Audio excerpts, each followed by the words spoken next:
Cake মানেই কি শুধু চিনি আর ময়দা? একদমই নয়। আজকের রেসিপি প্রমাণ করবে স্বাস্থ্যকর খাবারও হতে পারে ভীষণ সুস্বাদু। খেজুরের মিষ্টতা আর কলার গুণে তৈরি এই সফট কেকটা চা সময়ের জন্য যেমন পারফেক্ট, তেমনি বাচ্চাদের টিফিনের জন্য দারুণ সুস্বাদু। আজকের ব্যস্ত জীবনে আমরা কিন্তু সবাই চাই এমন কিছু একটা খাবার যা হবে সুস্বাদু আবার স্বাস্থ্যকর। তাই আজ নিয়ে এসেছি একদম ভিন্ন ধরনের একটি কেকের রেসিপি। কেকটি বানাতে লাগবে না কোনো চিনি, লাগবে না ময়দা, শুধু খেজুরের প্রাকৃতিক মিষ্টতা আর কলার নরম স্বাদেই তৈরি হয়ে যাবে এই হেলদি কেকের রেসিপিটি। শিশু থেকে বড় সবাই নিশ্চিন্তে খেতে পারেন। তাহলে চলুন দেখে নেওয়া যাক কীভাবে তৈরি করা যায় এই পুষ্টিকর খেজুর কলার কেক।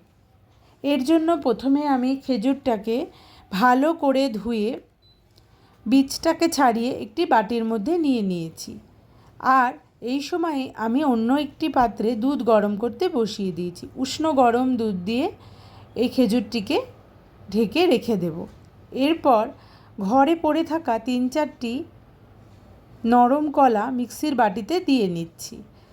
আর এই কলাগুলোকে নরম যদি নাও হয়ে যায়, নর্মাল ভালো কলাও দেওয়া যেতে পারে, আবার নরম কলাও ফেলিয়ে দেওয়ার থেকে এভাবে কেক করে নিলে অনেকটা জিনিসটাও বাঁচে আর খেতেও সুস্বাদু হয়। তার সাথে দিয়েছি 2টো নর্মাল টেম্পারেচারে থাকা ডিম, আর দিয়ে দিচ্ছি খেজুর দুধের ওই মিশ্রণটি।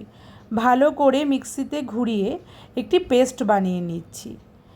আর অন্যদিকে আরেকটি পাত্রের মধ্যে নিয়ে নেব শুকনো উপকরণগুলো। 2টো জিনিস এখানে অ্যাড হবে, 2 চামচ তেল আর ভ্যানিলা এসেন্স একটুখানি।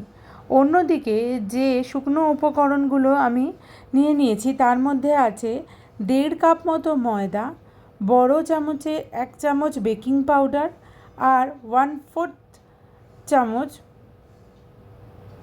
মতো বেকিং সোডা। ভালো করে শুকনো উপকরণগুলো মিশিয়ে মিক্সিতে পেস্ট করে রাখা ওই লিকুইড উপকরণটি দিয়ে ভালো করে এখানে মাখিয়ে নিতে হবে। বেশ ভালো করে মাখানোর পরে যে ব্যাটারটা তৈরি হবে সেটা আমরা মাইক্রোওভেন প্রুফ, যারা মাইক্রোওভেনে করবেন, যারা কনভেকশনে বেক করবেন তারা বেকিং ট্রেতে নিয়ে নেবেন। বেশ ভালো করে ওই মোল্ডের মধ্যে নেবার পরে আমি তার উপরে ছড়িয়ে দিচ্ছি খানিকটা চকো চিপস, ছড়িয়ে দেব। বেশ চকো চিপসগুলোকে ভালো করে মাখিয়ে নিয়ে এটা মোল্ডে ঢেলে দিচ্ছি। মোল্ডে ঢেলে দেওয়ার পরে এখানে অ্যাড করব চকলেট চাঙ্কস। আমি একটি মিল্ক চকলেট নিয়ে সেটাকে ছোট বড় নানান আকৃতিতে কেটে নিয়েছি। নিয়ে মোল্ডের মধ্যে রাখা ব্যাটারটির ভেতরে এই চকলেট চাঙ্কসগুলোকে দিয়ে দিচ্ছি। আর ওপর থেকে গার্নিশিংয়ে দেব আবার ব্ল্যাক চকলেট চকো চিপস।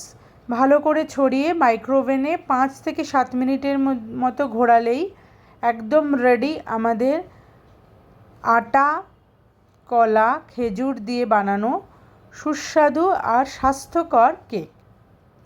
খুব ভালো লাগে, খুব টেস্টি হয়, বাচ্চাদের টিফিনে সহজেই দিয়ে দেওয়া যায়। আপনারা চাইলে কনভেকশন মোডেও করতে পারেন, আবার এয়ার ফ্রায়ারেও করতে পারেন। জানেন তো, খুব ভালো হয় এই কেকটা খেতে।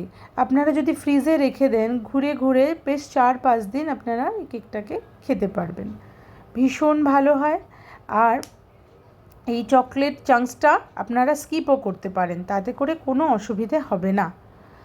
কেমন লাগলো রেসিপিটি অবশ্যই জানাবেন। আর আমার রান্নার পেজটি ভালো লাগলে অবশ্যই সাবস্ক্রাইব করে পাশে থাকবেন। ভালো থাকবেন, সুস্থ থাকবেন। আজ আসি, আগামীকাল দেখা হচ্ছে আরেকটি নতুন ভিডিও নিয়ে।